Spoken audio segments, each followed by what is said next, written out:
everyone. Thanks for participating. See, people are going to continue to just log in as they're able. So it's 6 o'clock. We're going to start to be respectful of everyone's time. Again, thank you all for participating today. We're really excited to host this webinar tonight. This is the 8th webinar that we've held to support transplant patients and their families who are home during the, just home generally and trying to stay connected. And we're really excited because we know that patients need to stay connected to other patients and hear experiences. So this is a really exciting panel for us. Jim, you can go to the next slide. So I'm just going to share really quickly who I am and who we are. My name's Talia. I'm a social worker and manager for the Gift of Life Family House in Philadelphia. We provide support and resources through our Caregiver Lifeline program to patients and families who are managing the transplant journey. Part of those services including counseling and support groups, online education and resources, webinars like this, support groups through our hospitals in the central PA area, and also training for transplant social work professionals. Again, this is the 8th webinar that we're hosting, and we're really excited to have it as a part of what we've done so far. So really quickly before we get into it, I want to go through some housekeeping. Everyone is muted and will remain muted. And the purpose for that is we have about 200 people who've registered, so we want to really allow focus on our speakers for today. If you do have questions, though, we encourage questions. Please answer or ask them, through the Q&A at the bottom of your screen. So Zoom has a Q&A option, so you can ask those questions through the Q&A. Also, the panelists today are experienced transplant patients, but they're going to be sharing their experience. It's really important that you understand it is their experience. They're not able to provide medical advice or instruction, and it's very important to please reach out to your transplant provider if you have issues related to your care. Lastly, this is being recorded and will be available on TRIO's website after the close. So we're going to open up to a poll really quickly just to see who is in the webinar now. So this first poll is, what organ have either you or your loved one received or are waiting for? So it should be showing. We'll give it like 20 seconds because it's a pretty quick question, and then we'll make it live for everyone so that they can view it. So what organ transplant are you or your loved one waiting for or have already received? As it notes there, the panelists are not voting, so don't worry about your clicking. It's not doing anything. I'll give you 5 more seconds, and then I'll make it live. Okay. So you should be able to see the results. So it looks like a little bit, the most are lung patients. So interesting. And then very interesting. Kidney and heart, but it's pretty even between kidney, lung, and heart. So that's great. All right. All right. So then, Peter, you can go ahead and ask your question. Well, I'm going to ask the question, which is very curious. Where is everyone from? Please type in city and state. Let us know where you're from. And greetings from San Francisco on the other side of the United States today. I know that Jim is on the East Coast, so we cover, and Dr. Goldberg are on the other side. So where are you from? And I read Reading, PA, Interlaken, Toledo, Harrisburg. Mary is from Marietta, Wilmington, Delaware. Wow. New Jersey. Wow. Durham. Wow, this is a tremendous. We're covering all states in the United States. That's exact. Auckland, New Zealand. Greetings to Auckland, New Zealand. That's amazing. Wow. Rockville. Yeah.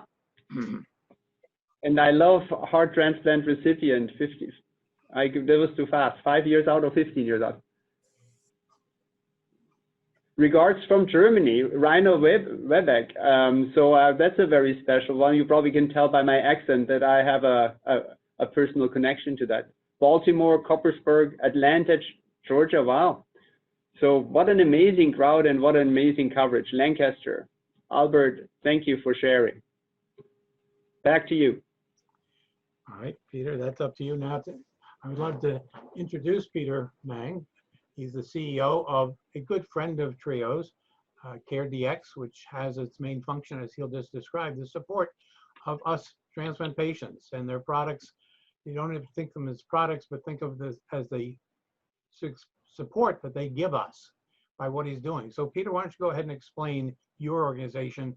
And again, thank you from Trio for all that you continue to do in support of the work that we do. Well, this feels really to come on friends and family here with all the panelists and patients here on the call. If you'd like to forward my slide into the next page, that'd be great. But, you know, I'll tell you maybe a little bit about CareDx in the context of we're not only focusing on the transplant recipient with our products and services, we also focus on the entire transplant ecosystem, because on our first slide, it's always very important that we have a patient picture together with the transplant recipient, but also the transplant donor, as well as the primary caregiver. We believe that it takes a village to be successful in transplantation, and kudos to all your loved ones, to all your coordinators, to all the doctors, clinicians, and surgeons that have been part of a tremendous, tremendous journey. On the next page that you see, that CareDx has really multiple products and services that allow you to be successfully managed throughout that tremendous patient journey. So CareDx is offering services for waitlist management. We're offering products that match organs to recipients with our HLA matching tools. And then after transplantation, we really care for patients throughout the lifetime of a patient by monitoring them with very novel diagnostic tools that allow you to balance the risk of rejection and the risk of infection throughout the lifetime. This is all latest technology brought to the field of transplantation. On the next slide, what you'll see is that I think it's very important, and many of you would agree with me on the next slide, that it's very important to think about a transplant patient and their peace of mind. I think the measure of the health of the organ with our AlloSure latest technology, if I can get an advance on this next slide. Perfect. With our peace of mind with advanced testing, we have AlloSure and AlloMap that's truly latest technology that allows us to measure organ injury on the one hand, but also the immune status of the patient. So I think this is an important element as we bring novel technologies to the field.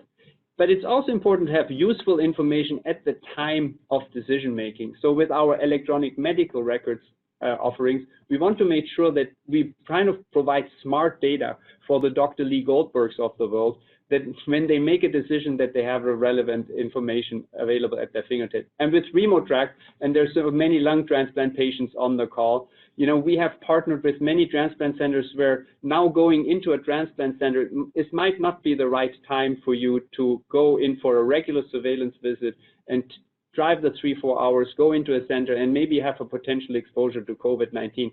So we have offered mobile phlebotomy, a home blood draw solution, where we not only care for AlloSure and AlloMap, but we also draw the other blood information. So in that sense, RemoTrack is a very useful tool for some patients that don't need to go in, maybe have a telehealth visit, and you get all your blood work done in the convenience place of your home.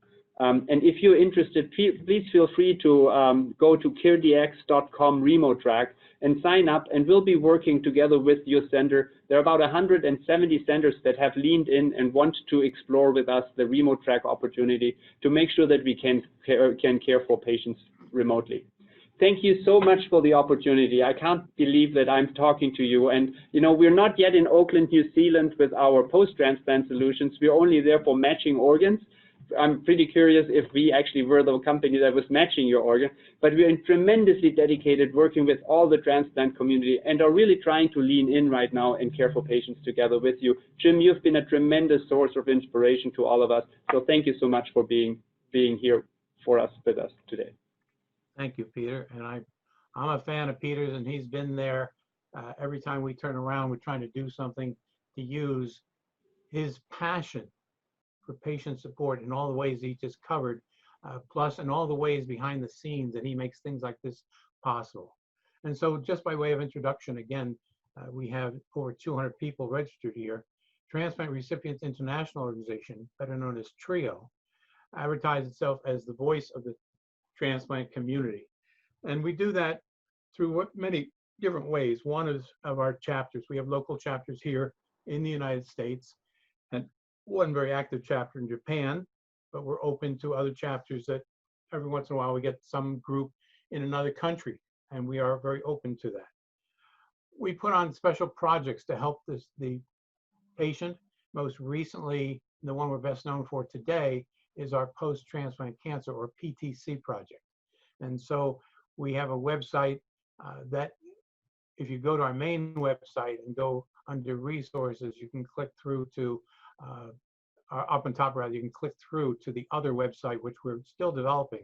Will be ready by October, and it has a lot of content in it already. I'd say it's about 80% complete, and it's all about raising awareness for cancer risk for post-transplant patients.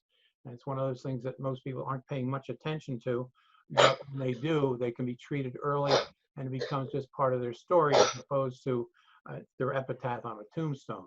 Because in fact, while most people worry about organ rejection, that's not what kills people. It's the fact they live longer and they get cancers because of immune suppression drugs and things of that nature.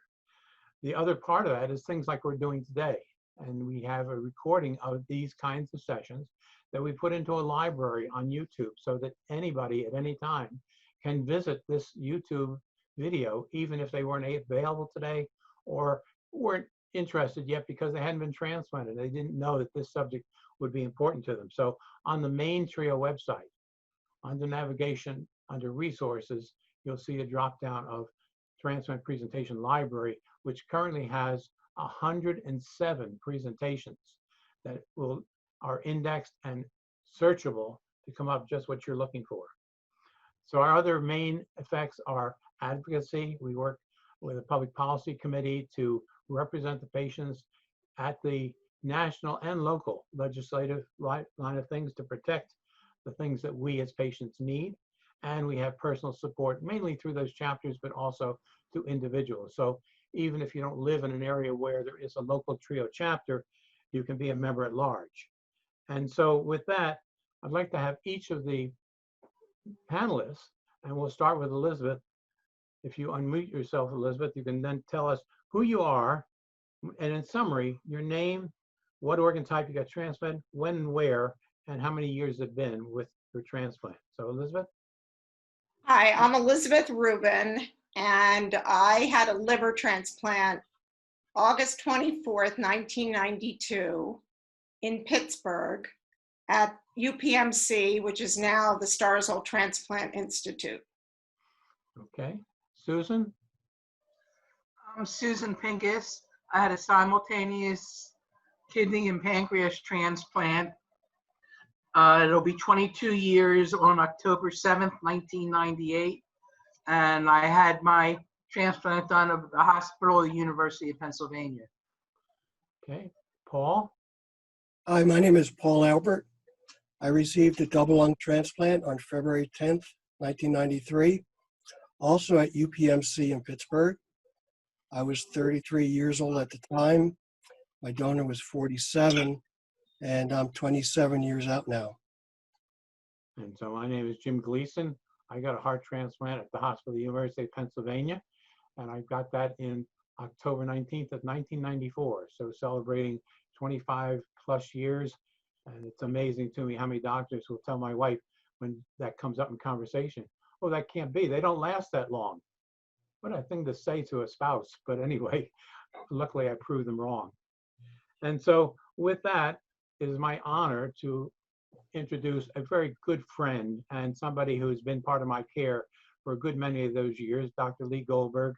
And Lee, you'll give us your background and who you are. And then I'd love you to share some of your observations from the years of watching us survive, but more importantly, to thrive.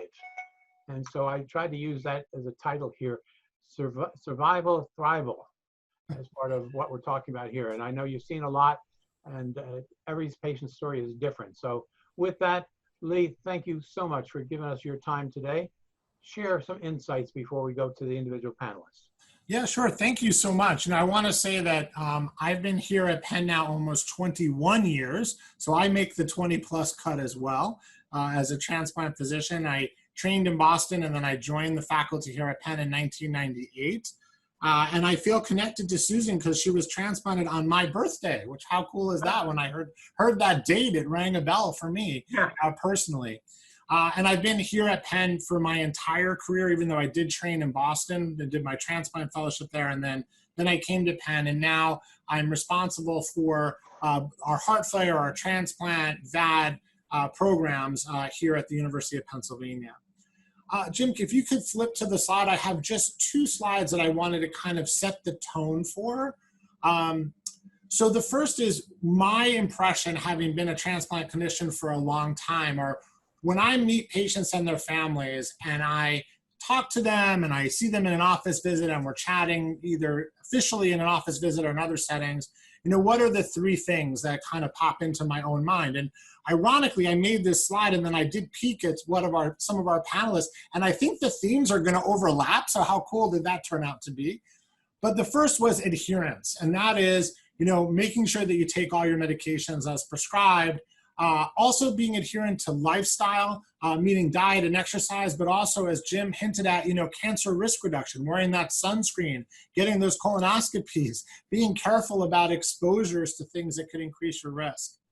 The second thing is communication, meaning being a partner in your care. I would argue being an advocate for your own care, meaning that you're going to call when you're not feeling well. If you're confronted with a challenge, your insurance is changing, the copay for the meds are too high, you're moving to a new city, you have a change in your life or your lifestyle, you have grandkids moving in with you or kids moving out, there's some challenge that's going to impact your care, that you communicate with us so that we can leverage the resources we have in the transplant programs to kind of help you. And then to also call with questions, you know, is it safe for me to do this? Can I travel to Wuhan, China next week? You know, those kinds of things where we might be able to offer, hopefully, some reasonable advice in terms of just knowing how we can guide you in terms of reducing risk and kind of preparing for the best.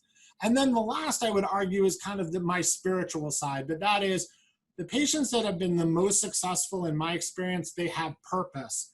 I used to call it structure, and I changed it to purpose. And when I used to have a slide that said structure, what I meant was the people that returned to work quickly and really had a structure in their life or a rhythm in their life seemed to do better. But it's actually not truly about structure. As I've gotten older, I think it's more about purpose. It's having something to do, whether that's engaging with your family, engaging with your community, be that your church community, or whether it's a community activity, or whether you're volunteering within transplant, or whatever it is that makes you excited, or returning to your career, or for some of our patients finding a new career, or volunteering, but having some purpose, some place in your world that kind of gives you structure. Because people that have purpose, they find ways of taking care of themselves. They recognize the importance of kind of being there for others. They have some higher need, and that engages them, and therefore they're more likely to follow the lifestyle things. They're more likely to do the things that are necessary to keep them healthy. If I can just show my second slide, and then we'll kick it off with the panelists. My second slide is the slide that talks a little bit about, you know, what are the long-term risks that people have. So the first, you heard a little bit about this, are immunosuppression medications can increase your risk for certain medical problems. So, you know, we worry about secondary cancers as being one of the things, but obviously infections and kidney troubles and other things that immunosuppression medicines can cause. So that's one long-term issue. The second is that pre-existing medical problems still exist. So people who say get a heart transplant because they have coronary disease, we still need to treat the rest of the blood vessels in their body, even though we gave them a new heart with new blood vessels. If you had diabetes, for instance, maybe absent the pancreas transplant, the diabetes is still going to be there. If you had high cholesterol, that's still going to be there. So we still need to manage those things over time. Your family history still matters. So if there's a family history of breast cancer or skin cancer or colon cancer, that may change your risk. And therefore, even though you're a transplant recipient, knowing and engaging in your family and understanding your family history really does still matter. And lastly, I always say this at our transplant meeting when people are surprised, but you know, our patients are allowed to get the same stuff that everybody else gets.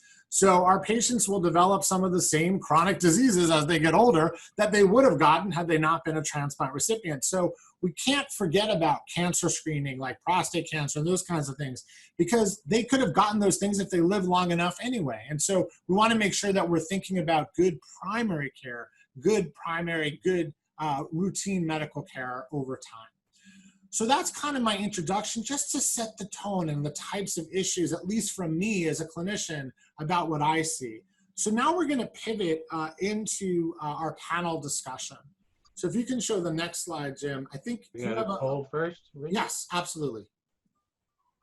Talia?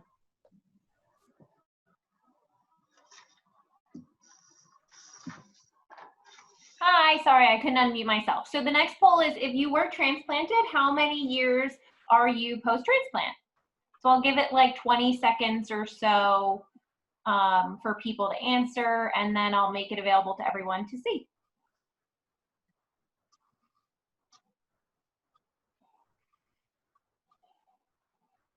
Okay, so it looks like it's a pretty even, wow. So just about the same amount. Everyone's been either 1 to 2, 2 to 4, 5 to 9, 10 to 14. That's pretty amazing. So there's a lot of variability here. Awesome. Interesting. And so we move on to the panelists. We have coming up, let me see, there we go. We're starting with Paul. Paul, why don't you give us your story? And again, I've challenged each of the panelists to see if they can summarize, focusing on their priorities that they think made it possible in 5 minutes or less. We've got a little bit more time available, so feel free. But it's a lot of years, 27 years to try and encapsulate in 5 years. So we're focusing just on those things that you think as an individual in your life have been important for the success of thriving and surviving. Paul? Well, I think Dr. Goldberg mentioned excellent points. It's things that when I was first asked to be on the panel, it was hard to narrow it down to certain areas that I attribute my longevity to. I broke, most of mine are more what you would call softer. The first one being family.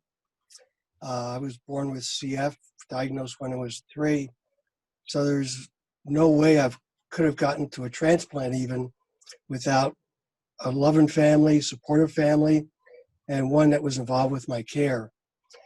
And before the transplant, it meant a lot of trips to St. Christopher's Hospital for treatment, breathing treatments, chest percussion. When I had the transplant, I was in the hospital for 111 days, and my mom stayed there at the family house in Pittsburgh. So she was there every day to provide love and support, as I spent probably 6 or 7 weeks in intensive care, so it's a very lonely place. My father, my brother, my sister, they would come out when they could, and it always was something to look forward to. Another big part for me is compliance, because with compliance, it's something that everyone has to do. You have to take the medication your doctor prescribes. You have to get the lab work, the other tests. And when you don't do that kind of stuff, you're putting your organ at risk.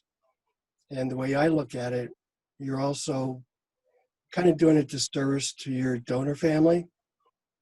So I always try and do what the doctors tell me. There's mine back in '93 when I had the transplant were a little more liberal as far as like wearing masks and that sort of thing. They told me to wear a mask when raking leaves, spreading mulch, but I never wore a mask on an airplane or in crowds or anything until the COVID virus. Another big factor for me is my faith. I believe in God. I thank the Lord for allowing me to live to a transplant and making it through the transplant. I spent a lot of time praying when I was laying in bed in Pittsburgh to help me both physically and mentally. When I go to church, it's a spiritual boost for me because, in this world today, it's easy to get down and to dwell on the negative. When you have CF, when you have a transplant, you're going to have ups and downs. And I need to attribute my success to the Lord. I know that He won't give me anything that I can't handle. And I always think of the one poem, Footprints in the Sand, where you see the picture of the footprints, it goes from 2 to 1. And I know that if things get too difficult, the Lord will help me through that. And finally, another big one for me is socialization. Like the doctor mentioned, being around people. I work now full-time for 38 years, made a lot of friends at work, and especially before the transplant, that was very important to have people that I could talk to about it. I'm in a golf league. I know people from church. I'm in an organization that supports the National Guard and reserve units. I've been a volunteer with the Gift of Life Donor Program for 26 years. Was on their board of directors, so I got to meet the doctors who help perform the miracles.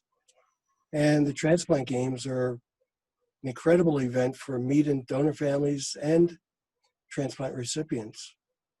So I think all those combined really gave me the strength I needed to go on, because it's not an easy trip. And, there's discouragement, and the more you could depend on others and lean on them and experience good things in life through them, I think the better you'll do.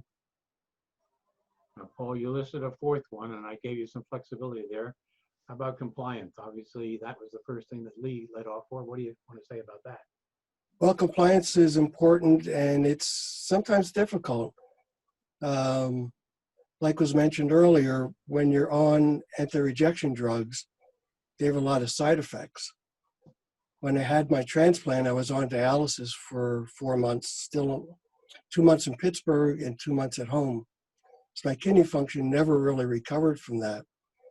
And over the years now, it's gone down, and I'm just below 20% now. As the longer you're out, the more chance you have for skin cancer. I've had probably 15 to 20 skin cancers. I've had bladder cancer twice.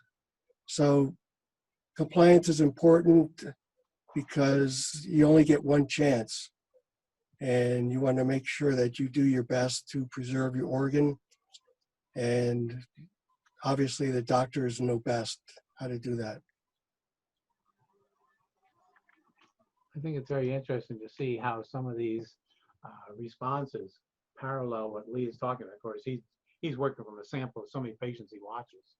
But for myself now, for 25 years, I would start off with faith and power. And that certainly carried me through the actual experience itself. And even in waiting, there was never any fear. It was a matter of that I did everything I could do, and now it's up to the Lord. And since then, it's been a daily thank you for the life that I lead and accepting whatever comes forward. So faith and prayer, I listed as number one. So mine are at least in order of priority, I would say. Originally, I'd suggest we put these in percentages that add up to 100%. I thought that's getting too carried away with the analysis. But my second one would be compliance. Listening to the transplant team and following their recommendations, always with the thought in mind that when it comes to a team, I'm the captain of this team. I'm the only one that's on board 24 hours a day, 7 days a week. And for all that they can do for me, there's still part-timers in this. They have a lot of expertise, but again, I can analyze what's going on in my body better than they can, even with all their tests and so forth. And so I've actually fired doctors that didn't match my particular type of need. Some of these doctors treat themselves like God. They are the final say. I'm saying, no, not quite. You have your insights and you're human like everybody else, but when it comes right down to it, I've got to be the one to decide whether we're going to do that or not. And so compliance has been very, very important. And then it's a good thing we didn't put percentage on, because I wouldn't have been able to broke these out by percentage. But loving family support really made it possible, one, for me to even want to have the transplant in the first place. to live through the transplant experience and to be here for today. Because the fourth one that both Lee brought up and I strongly feel about is getting up each day. And there are days where you've got so much purpose in front of you that it's overwhelming. And I'm living through that right now. I just had a hip replacement just the other day. And with the Percocet and so forth, my mental powers are a little bit different than they were. And I look back and say, you know, you should have scheduled this a different time, but we had to make it happen where we did. And so that purpose every day, I literally get up in the morning and I look down at the ground and I say, wow, above ground another day, this is going to be a great one. And figure out what to do with that gift of the day. And then the fifth, and I didn't want to leave this off because it's very important to me also, is a sense of gratitude that somebody who didn't know me at all at their time of death made the decision, or in this case, the family made the decision based on knowing the type of person that the brother was. And so Roberto shared his organs that he didn't need and upon death. And so it's been my honor each year to be able to be one of those less than 5%, I think, that make contact with a donor family and can give them the feedback of what that decision meant over the years. And to be able to tell them your loved one's heart is still beating strong. And this year, because of that, we had the transplant games, we had this going on. I married a donor mother. I mean, there's just so amazing things that have happened in my life that it's just out of gratitude that I share with the organ donor. Not without the concern that, does the donor really want to hear this, meaning the family? And so I did ask that question, and the answer was, yes, we love hearing this. So we do have this open communication. On the anniversary, on that October 19th, a letter is sent, often with photos of what happened this year. And so if I looked at all the things, and there's so much more, these five, I think, would be the five I would point to and say, this is why I not only survived, but I live a very active life with purpose, with a loving family, taking my medications as ordered and doing all the tests on time, etc., and have a great, actually, family relationship with my transplant team. Lee Goldberg being an example. Just the other day, in preparation for that surgery, I had to go through a stress test. It was Lee that was there that day to be there for me. And when we exchanged note about this webinar, his first comment was, I'm glad to see that your stress went well the other day. And so that's kind of personal relationship. And so Lee, you're part of my family, and I really appreciate that. And so again, thank you for being here today. Passing that along to Elizabeth. We got a poll, I'm sorry. So, Talia, do you have a poll for us? Hi, sorry, I was having trouble with my, yes, so the next one we thought we would ask does relate specifically to cancer because it is so common for patients, can be common for transplant patients. So we were just wondering if you have experienced a type of cancer since your transplant. We'll give it like 15 seconds.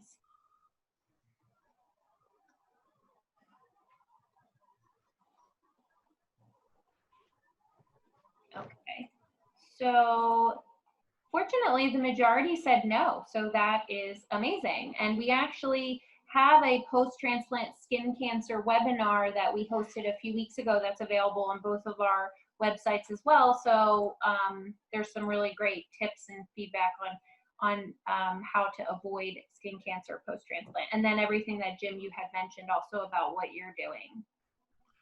Well, I certainly think that is surprising because really the two key factors for the cancer experience is length of time post-transplant and also age, the two factors that raise that risk the highest. And so with that, I'll turn it over to Elizabeth, who's now 27 years out with her liver. Elizabeth? I'm working on 28. I plan to make it to 28. Hi, everyone. I'm going to probably sound repetitive because a lot of my reasons for still being here are similar or the same as the others who have spoken. Like Paul, I was very young. Unlike Paul, I was actually in my mid-30s. unlike Paul, my illness came on very quickly. I was extremely healthy. Everything was great until I gave birth to our second daughter, and then I got sick, and it turned out my liver was failing. And although I lived in the Philadelphia area, the Philadelphia doctors could not come up with a conclusive reason for why my liver was failing. So that's why I ended up in Pittsburgh. I also was in the hospital for a good 5 months, and I attribute that partly to the timing, because I think in 1992, people stayed in the hospital longer. And so I just, took everything the way it was given to me. Went to the hospital with my husband and our 2 very young children, one of whom was under 6 months old, and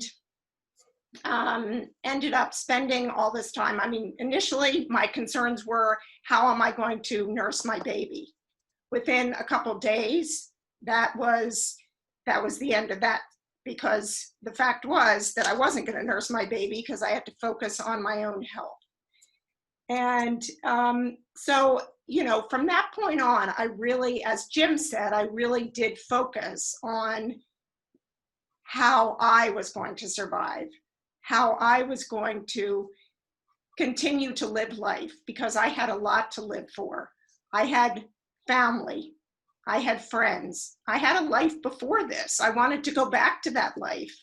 And so I, like many others have said, have focused over the last 27 and a half years on my own health.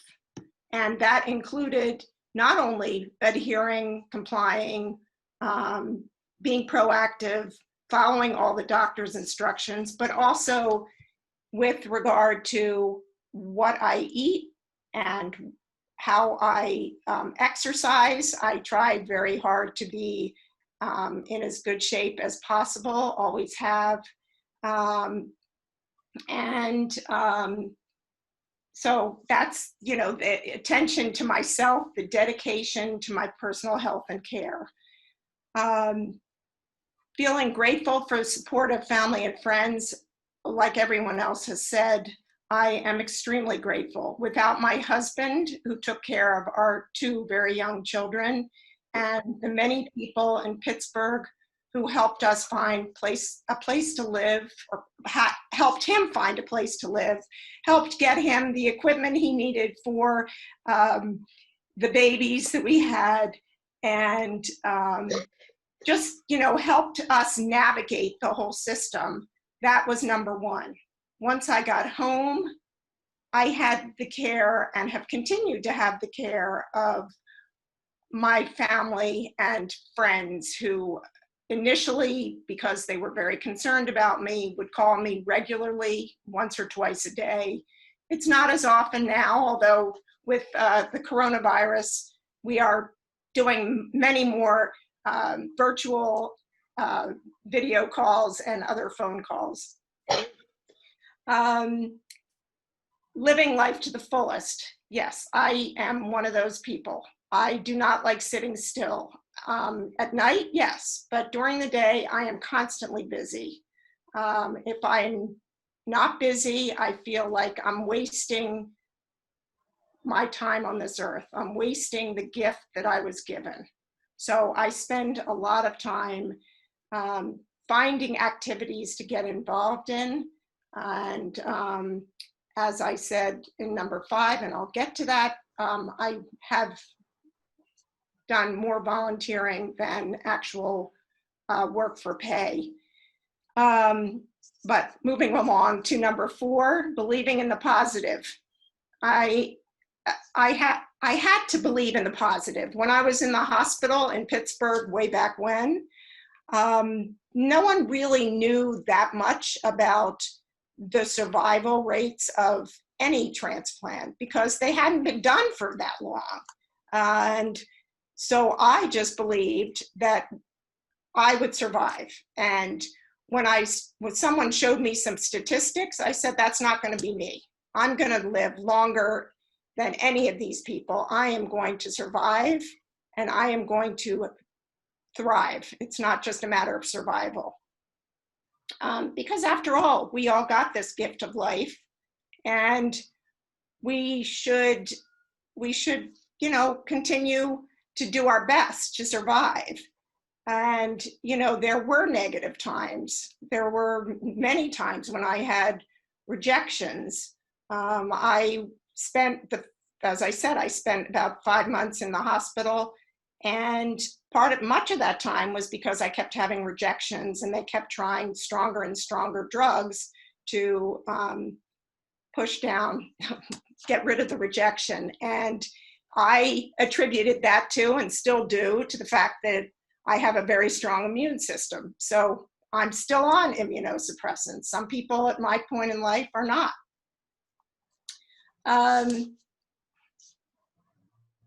So serving others. When I came back from Pittsburgh with my 2 young children, I definitely refocused my life. I had always thought that I would continue to work, but having 2 very young children and not knowing how long I would survive, even though I believed I would survive for a long time, but not knowing, I started focusing on what I could do for my community and for people who were less fortunate than I. And that has turned into a whole life of its own. I do a lot of volunteering in the areas of health, food insecurity, safety, and education. And I feel good about doing that. I feel useful, and I feel it helps me focus on those who need help more than I do at this point in my life. I mean, we all need help, but I don't need the same kind of help or focus on help as I did 27 and a half years ago. And of course, and this is not number 6 in my list, it's something that's part of me. I am ever grateful for the gift of life that I received. I did not find out anything. I never heard back from my donor family. I do know that it was a 20-year-old man. That's about it. But I am forever grateful for his family's agreement to donate. Thank you, Elizabeth. And moving now on to Susan. Hi. Everybody's story is a little different. I always feel that mine wasn't very dramatic, but it's as much a miracle as everybody else.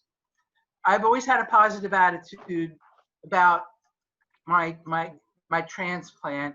I grew up as a insulin dependent juvenile diabetic. I took insulin shots every day for about 30 years.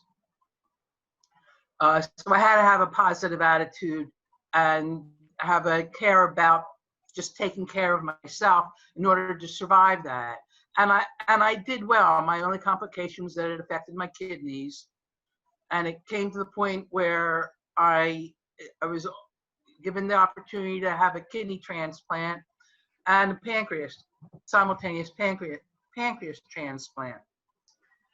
Well, I had a very positive attitude. I decided I'm going to get myself in really good shape. Not that I was in terrible shape, but in my mind, when they put me on that operating table and open me up, they're going to say, "This girl's too healthy. There's nothing wrong with her." Now, obviously, it doesn't work that way, but because of that attitude, I was in, all things considered, fairly good shape at the time of my transplant. I healed and recovered from my surgery quickly. I was actually back to work 6 weeks from the day of my transplant. That doesn't work for everybody. Everybody's situation is different. I've always tried to be compliant. I want to feel well, and the way I feel well is by being compliant. I keep my doctor's appointments. I keep my blood work appointments. If the doctor says I should change my meds, they make me feel better. So why wouldn't I be compliant?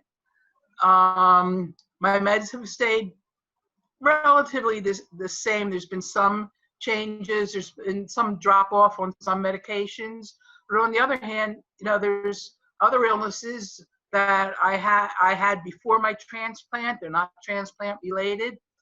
And I still have them, high blood pressure, for example. Well, those medications are more likely the ones that get changed more so than my transplant meds. They kind of stay the same. I found that getting involved with the transplant community was really a great support.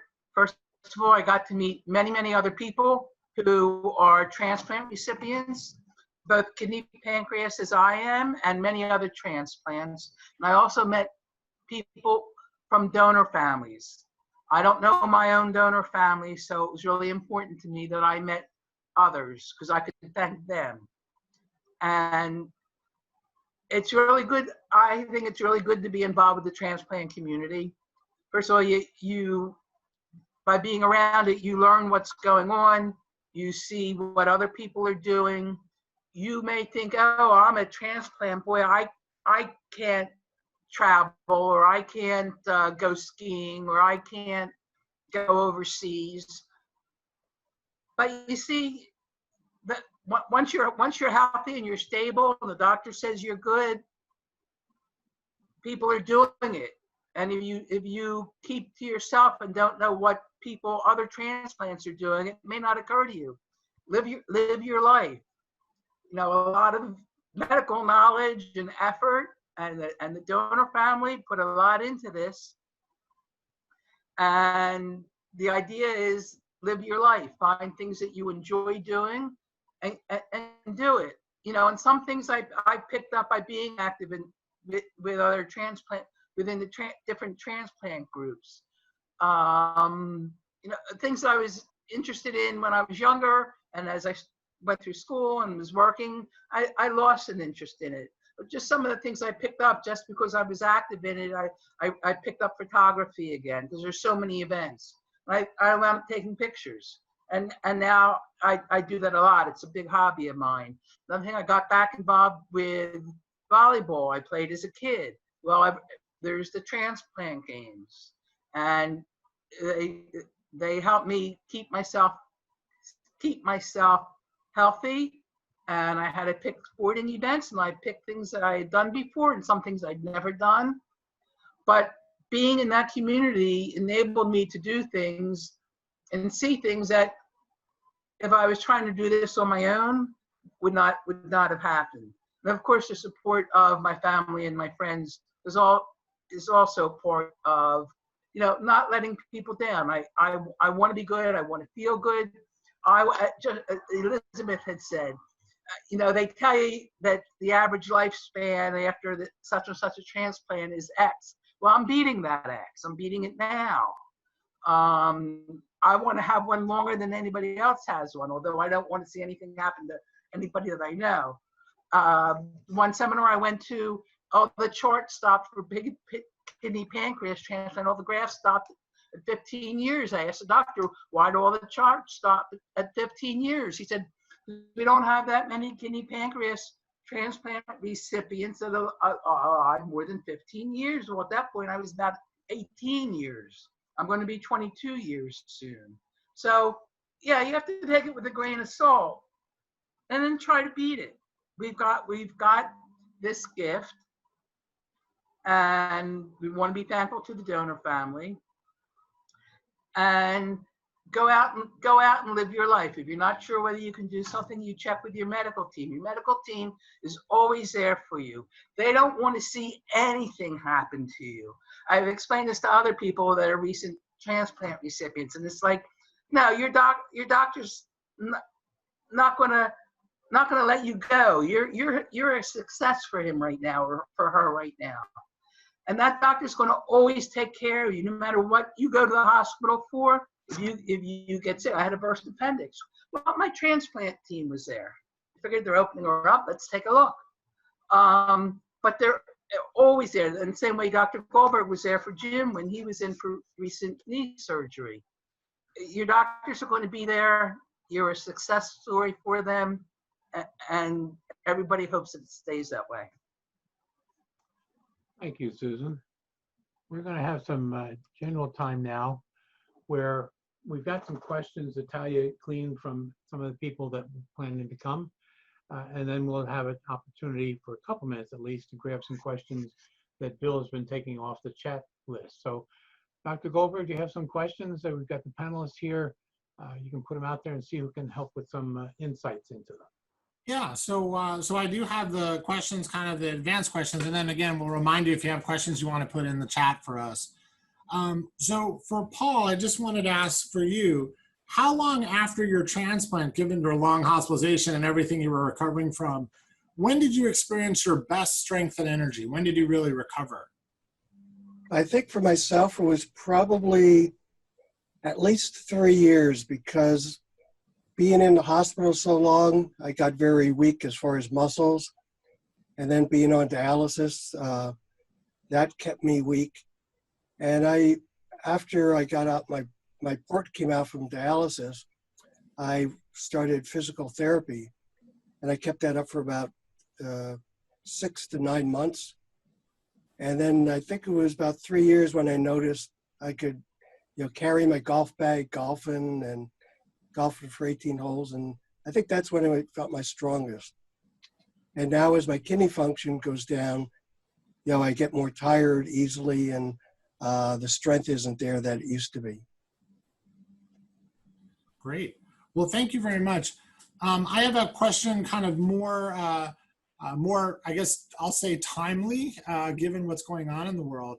But for each of you as panelists, what are you doing now in public when you need to get out, or are you limiting how you get out with our current public health situation with the COVID-19?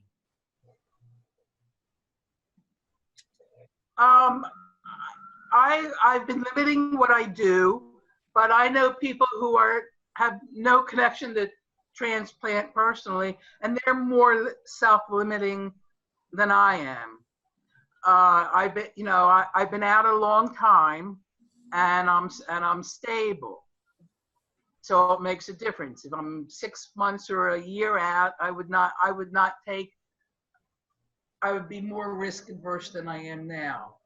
I don't go to crowds. I live in Center City, Philadelphia. I could have literally walked out my front door and joined the protests, which I don't want to be in a big crowd, so I haven't. But I do my own marketing. I do go to my office. I am working. There's usually nobody else there, so it's not risky business. I do wear a mask whenever I'm out. I've always washed my hands multiple times a day.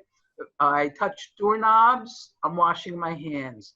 I get into the office, I wash my hand. I use the stairwell to get up to my office. I open doors, I'm washing my hands. But I always do that.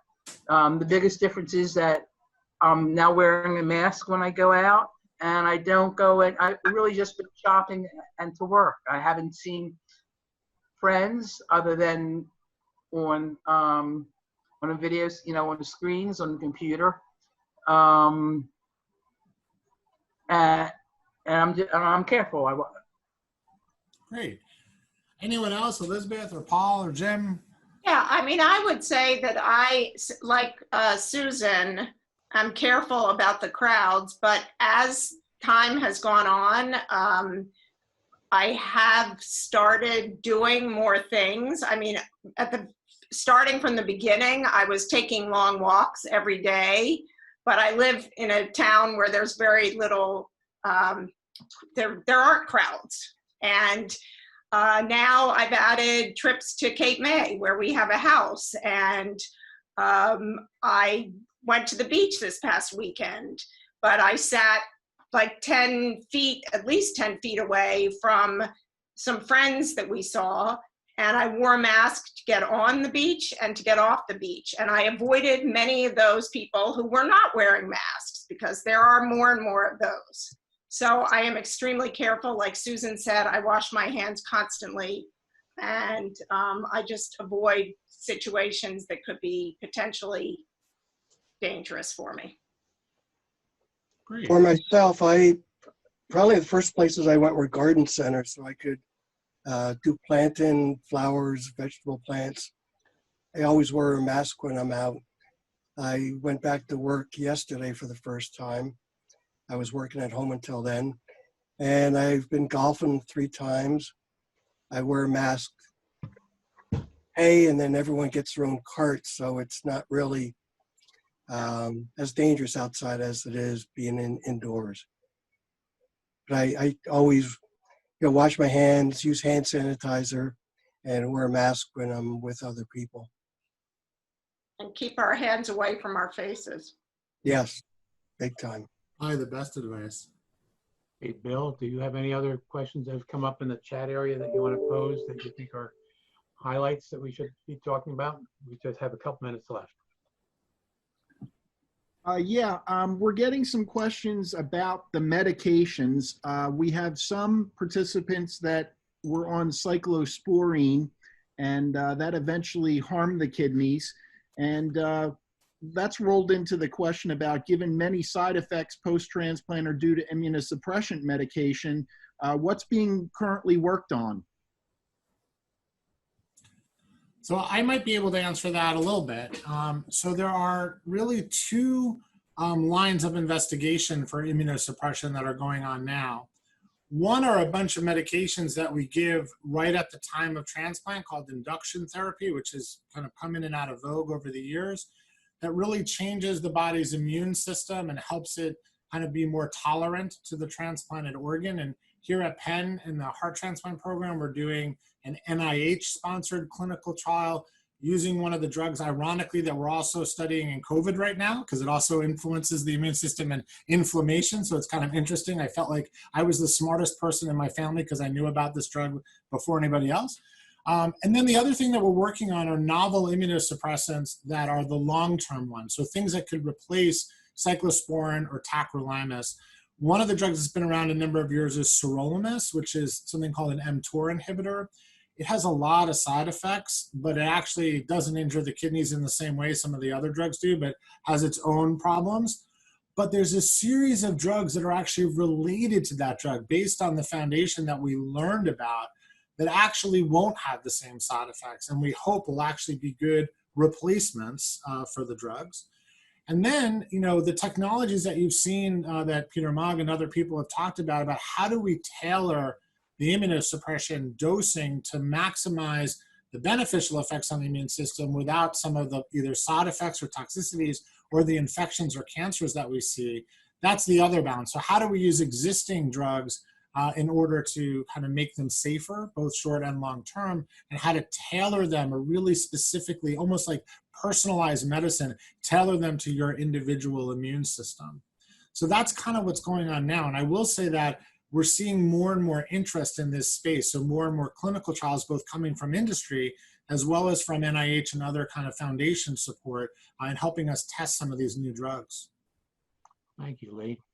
Bill, do you have maybe one more that seems to be of interest to a number of people? So a lot of people are asking about depression. Has any of the panelists dealt with depression, and how do they handle that? I did when I was in intensive care during my transplant recovery. But since then, I rely mostly on family, friends, and my faith to kind of help me through that. So I haven't had a problem since then.